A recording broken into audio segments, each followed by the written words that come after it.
Ассаламу алейкум, всем добрый вечер, всех приветствую. Также приветствую наших дорогих гостей. Внимание! Всероссийский спортивно-туристический фестиваль Open Chechnya 2024 объявляется открытым.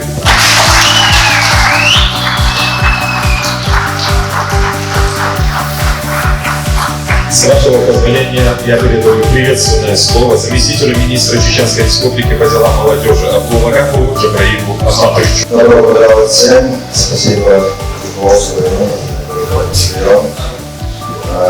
пригласил всех участников Всероссийского туристического фестиваля Open Chechnya. Хочется сказать, чтобы вы почувствовали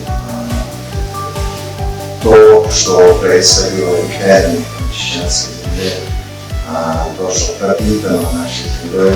Не зря говорят, что чеченская земля является землей героев. Изучили историю в этом моменте. Желаю всем участникам плодотворных защиты своих проектов. Следующее слово мне хочется передать главе Итум-Калийского района Чеченской Республики Рабуеву Альберту Соломановичу. Ассаламу алейкум, среди коллег. Доброго вечера, добро пожаловать, друзья. Я рад вас всех здесь видеть на гостеприимной земле Чеченской Республики, в частности Итум-Калийского района. Друзья, честно, очень рад вас всех здесь видеть. Да, я думаю, многие из тех, кто присутствует, они впервые у нас, но не последний раз, уверен, что вам здесь понравится. Еще раз желаю вам успехов, удачи.